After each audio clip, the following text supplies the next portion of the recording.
Before VE Day, this building was a Nazi arsenal. In it were housed some of the most powerful weapons the Germans ever hurled against our troops. This building was an arsenal of words.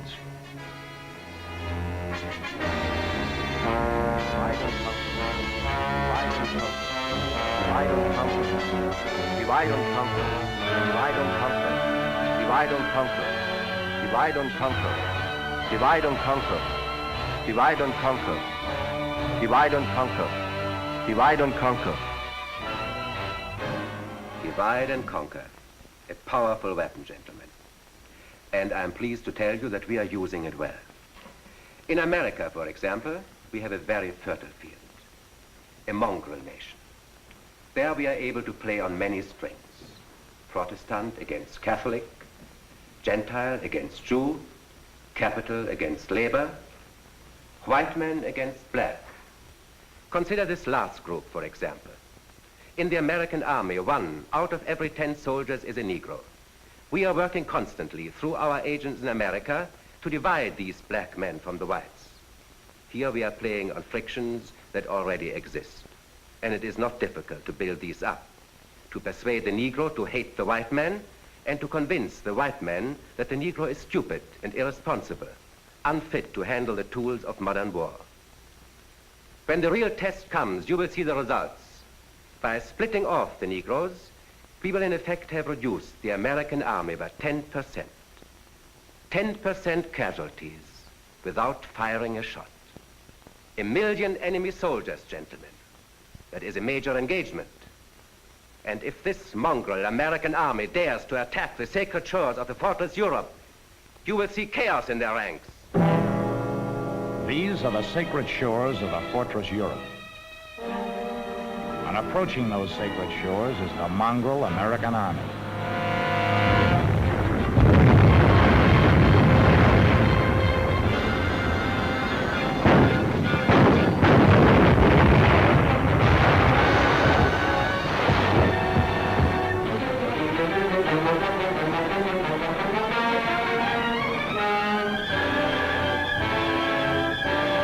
Protestant and Catholic, Jew and Gentile, rich man and poor man, black man and white. They all hit the same beach under the same enemy fire.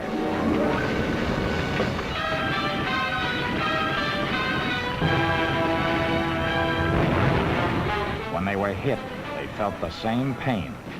The same kinds of blood flowed from their wounds.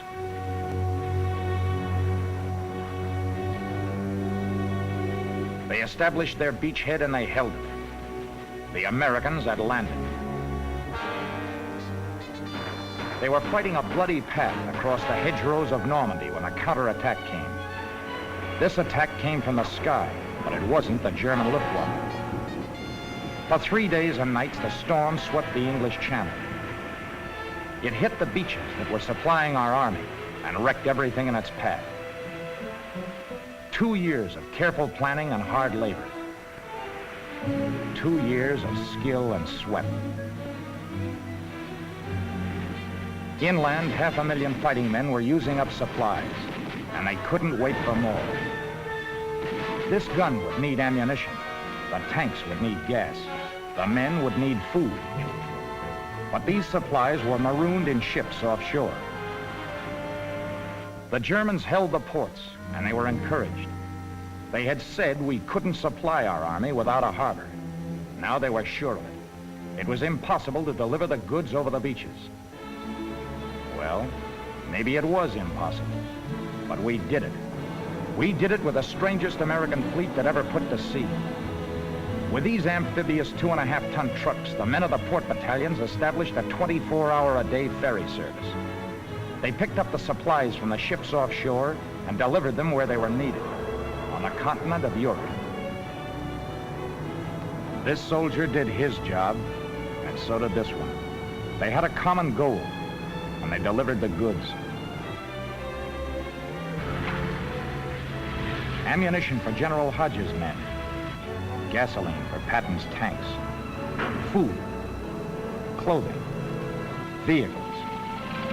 The products of the 5th War Loan were being delivered on time.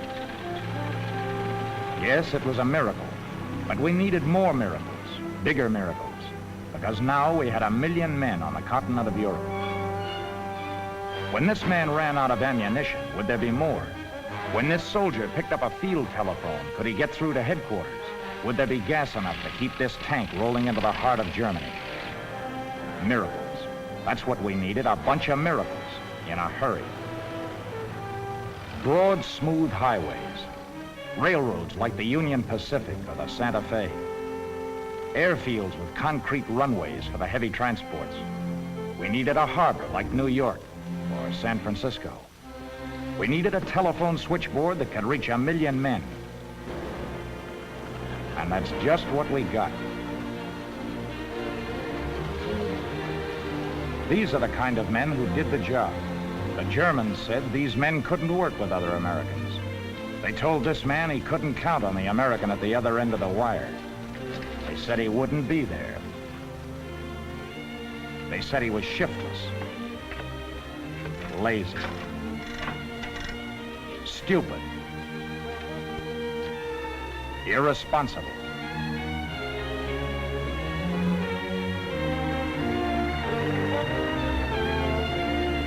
These engineers built a modern airfield in record time. This railroad would never match the Santa Fe, but it would carry ammunition to blast the crazy notion of a master race. These men knew the score. They were busy hating Germans, not each other. Patton's men needed gasoline, and that's what these soldiers gave them. They laid a pipeline from the Channel to the Rhine. The port of Cherbourg was taken by American troops late in June. A week later, on July 4, the harbor was operating. It was operating because these men had been working on a round-the-clock schedule for 7 days. The 4th of July. Back home, that's a holiday. You might be taking your girl to the beach, or sitting at the band concert holding your wife's hand, or taking the kids out for a picnic in the country. But this wasn't that kind of a 4th. This was 4 July, 1944, and there was a job to be done. Of course, there were fireworks here, too. But you didn't have time to stop and watch the display. Because these men knew how to work together, a devastated harbor city became a useful port again. The stockpiles were building up.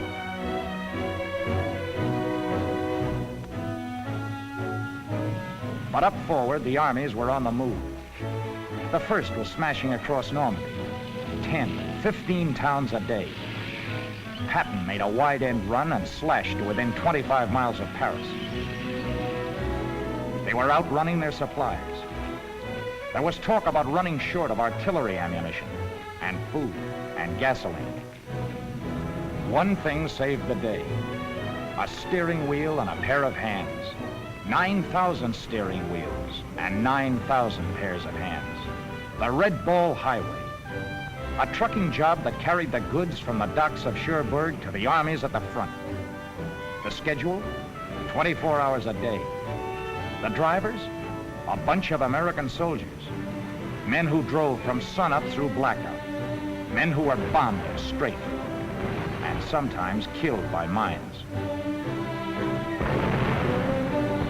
The Germans said these men were only good for pushing wheelbarrows or toting boxes.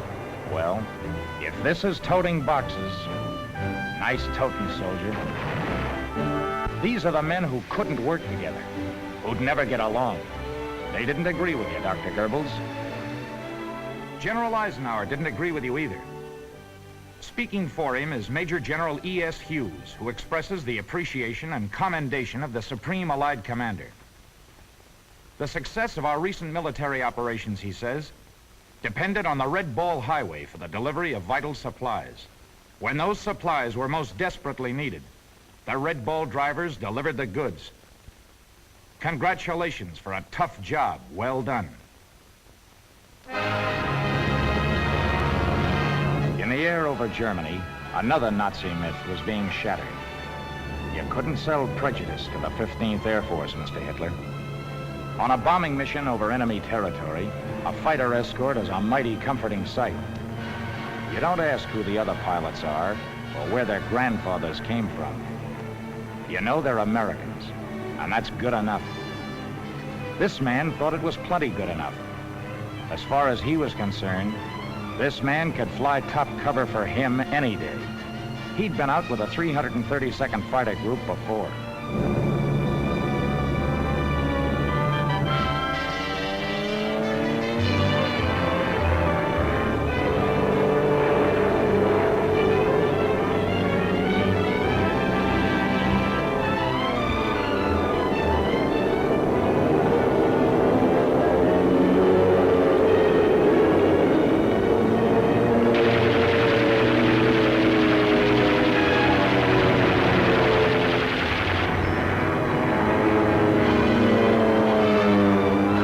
This is the man who couldn't master the tools of modern war, remember?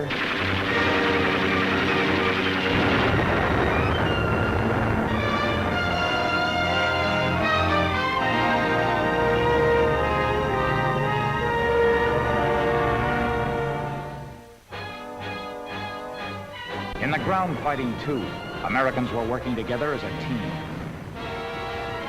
On 21 September 1944, the 101st Infantry launched an attack. They were supported by the 769th Field Artillery. On 25 December, the 370th Infantry attacked in the Po Valley. They were supported by the 695th Field Artillery.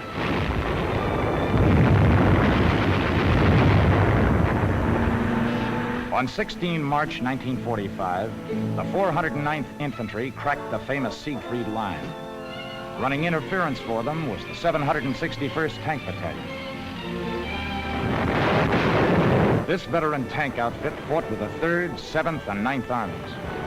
Landing in Normandy, they fought their way across France, Luxembourg, Belgium, and into Germany. In an official citation, Major General M.S. Eddy, Army Corps Commander, said, I consider the 761st Tank Battalion to have entered combat with such conspicuous courage and success as to warrant special commendation. To this, Major General W.S. Pohl, Division Commander of the 26th Infantry, added, Your battalion has supported this division with great bravery.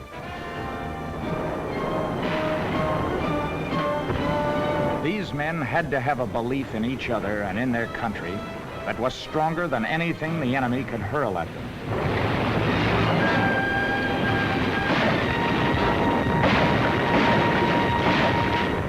This German gun fired Nazi propaganda as well as Nazi high explosive.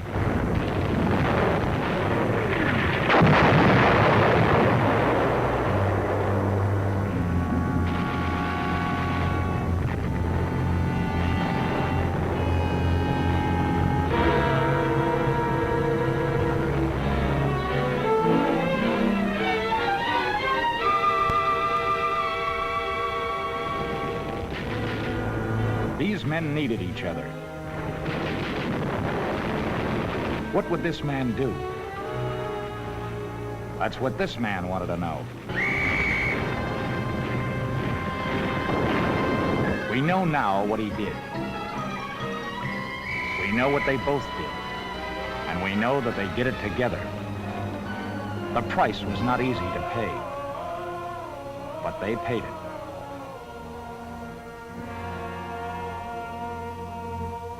Together, they hammered out a monument to the idea of unity. And they fashioned a tomb for the idea of a master race.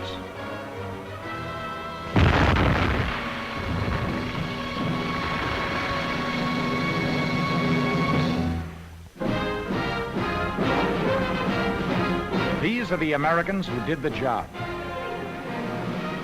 They didn't think that America was perfect. They knew it wasn't.